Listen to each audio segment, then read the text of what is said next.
Hey everybody. Fuck ICE, fuck Customs and Border Patrol, and fuck the administration that would deploy U.S. troops into U.S. cities and occupy them with violent force. Now, I'm going to mention some of the violence that we're all experiencing if you're paying any attention to news, especially if you have news that's reporting to you this truly American drama, this truly reality TV shit show, this lifestyles of the rich and pedophile class, this bad boys what you gonna do cops edition affirmative action for the white dude where everybody gets hired for ICE and gets a sign-on bonus. Meanwhile, kids go hungry at school. Sorry, yeah, I'm going to mention some of that violence, but I'm not going to get into like super detail. While I'm going to talk about violence and abuse, I'm going to specifically not speak of like too deep on the specifics. I'm going to talk more about surviving. Okay. All right. So if your news is reporting to you the number of murders, the snuff films of the murdered, um, reporting to you that people are being disappeared. People are being disappeared as well as their records are being disappeared. Uh, our government recently dropped some files, and among those files was literally child pornography. I mean, this is just the depths of depravity we're talking about right now. And so I'm going to speak to you from a position of I feel like we are all being abused. Now, you might disagree with that premise, and if you do, I welcome your ideas in the comments. Like, I don't feel like I have a full handle on everything either. But what I will say is, as a person who was, when I was young, in an abusive environment, I really, really recognize some things going on right now. So, the violence of the situation that we're all in together is very apparent to me because when I was small and I was younger, I lived in a very abusive environment and I had to learn a lot about what it takes to survive abuse. And here's what I will say about surviving abuse: if you survive abuse with your values and your agency intact, that is often the best we get. And really, that ain't nothing. The fact that we're probably not going to get justice for a lot of this stuff should incense you. And I hope we continue to try to get justice. But like for now, I'm just going to go ahead and say the zone is being flooded with violence and snuff films. I've mentioned this in my previous videos, but I feel like I need to keep pointing this out on purpose to manipulate us, okay? And when I was small, I remember the adults in my world who were abusive frequently were just unable to do better than they did, whether it was they were weak or they were ignorant or they were power hungry. They just wanted compliance. And I'm not going to speak to specifics of abuse, but here's what I will say. I recall very distinctly that in the abuse I experienced, I was expected to yield my values frequently, don't empathize with such and such, don't pay attention to such and such, don't do this, don't do that, and forego my agency. Which, being a child, I think we all too often, especially in the 70s and 80s, expected children to forego their agency. And that's not the topic of this film so much as abusers expect you to forego your agency. period, because that's where comply or die comes in, forgoing your agency. So I'm going to talk about what it might take for some of us to survive this if you haven't thought about that yet. And so when I was young, I was both a target and a witness to abuse. And what I would notice is that the abusers would definitely, sometimes harm one person more than another. And then there would be that vicarious abuse. Guys, make no mistake, every time you catch MAGA in some sort of hypocrisy, what you're really doing is you're catching someone who's been abused and they gave up their own values, right? And maybe are misusing their agency, trying to survive in a world that is abusive to them as well. And this is their best knowing of how to deal with it. And I'm not going to say that that's true for everybody, but when you catch them in their hypocrisy, what you're really doing is you're catching where, they've been misled enough to violate their own values.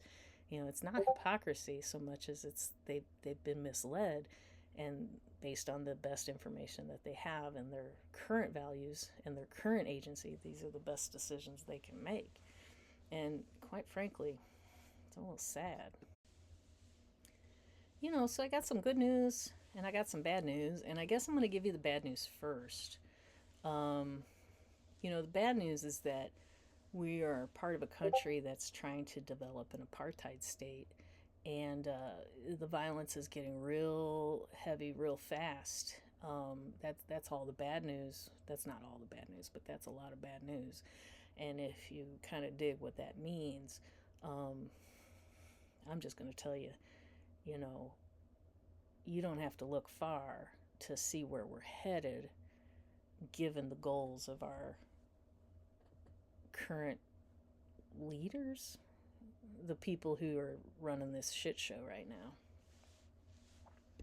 Now, the good news is, now.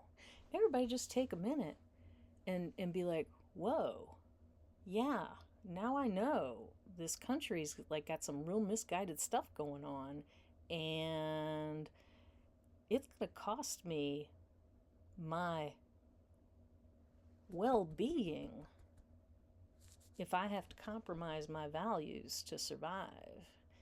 It's going to cost me deeply if I don't find a way to survive this with my values and agency.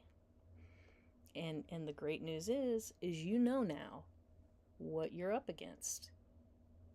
Some of y'all have to work to survive. It's like, if the general strike doesn't sound like a very good idea to you because, you got choices. You can work or you can starve.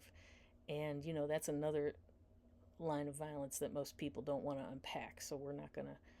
But I think what I would say is, don't worry about shut it down. How about you try slow it down? Slow it down. Okay. Now, here's how I have survived many abusive moments with my values and my agency, is I just slow shit down. Slow it down. You don't have to shut it down. You can slow it down, and people will notice. Oh, people will notice. Are you sick of these fascists shoving genocide down your throat? Because they are. They're using your tax money to kill people, and then repurpose that land for luxury fucking housing. Okay?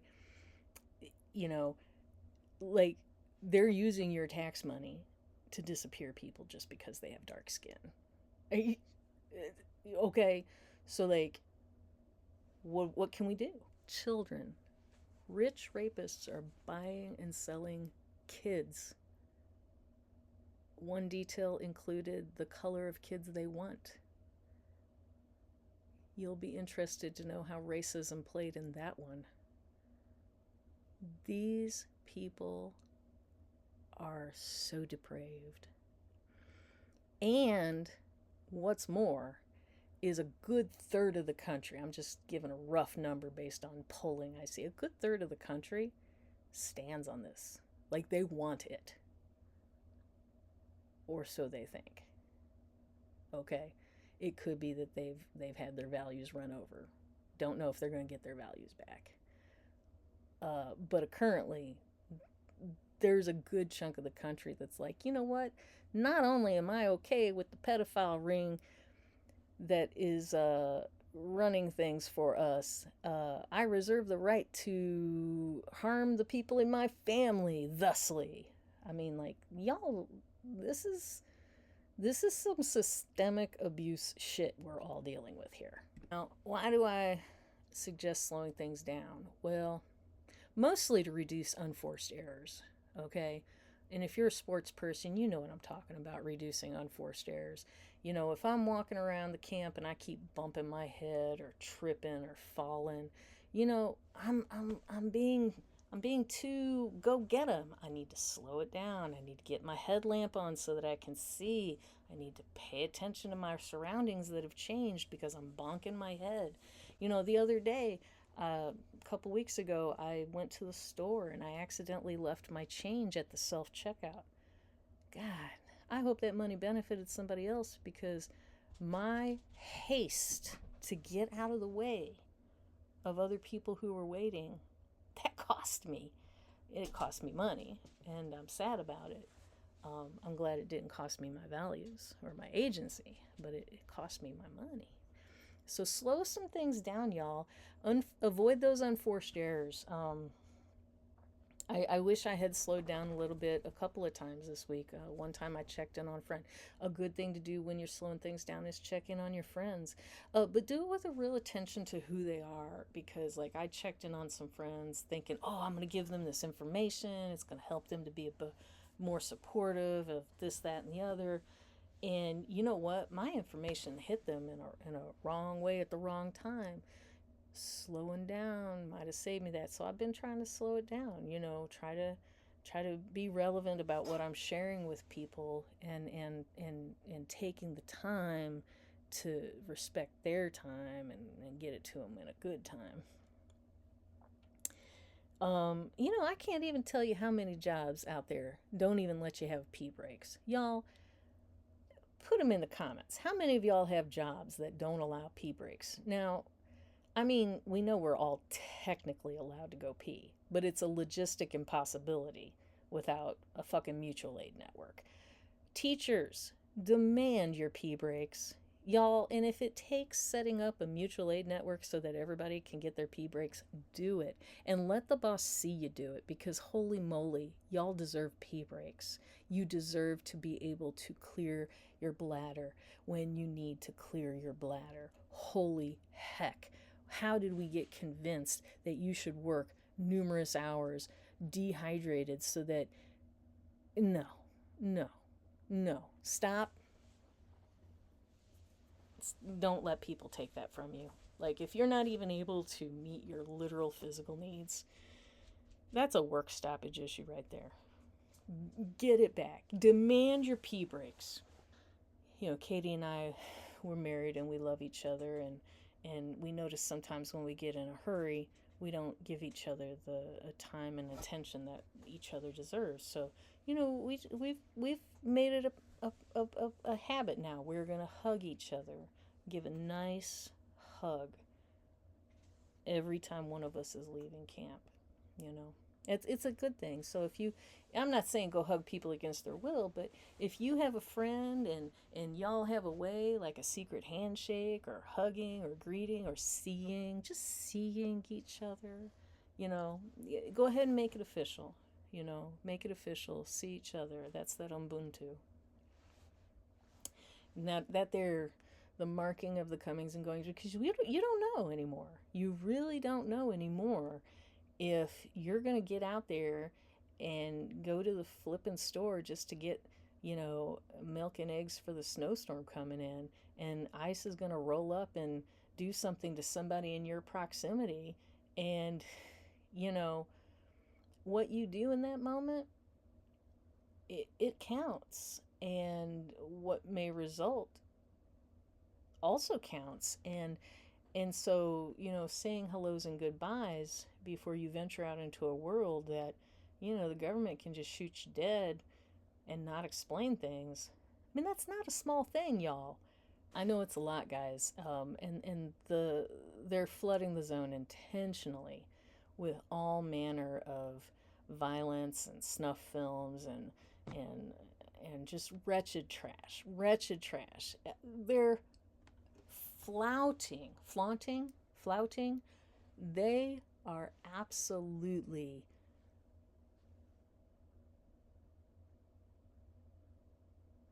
I don't have the words for it. They are they are reveling in the amount of violence and harm that they are imparting upon us as a society. And they're doing it with glee.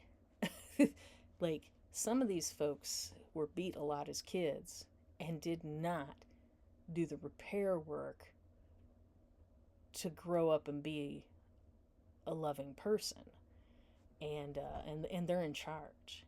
And not only that, they're in charge and they're jealous of what they can never have without doing the work on their own, which is what we got. You know, we got some values and got some agency. You know, sycophants don't have agency. Sycophants don't have agency. White nationalist evangelicals don't have values that I want. Sycophants don't have agency that I want. Now, for some people, that might be fine. But for me, that's a big no thank you.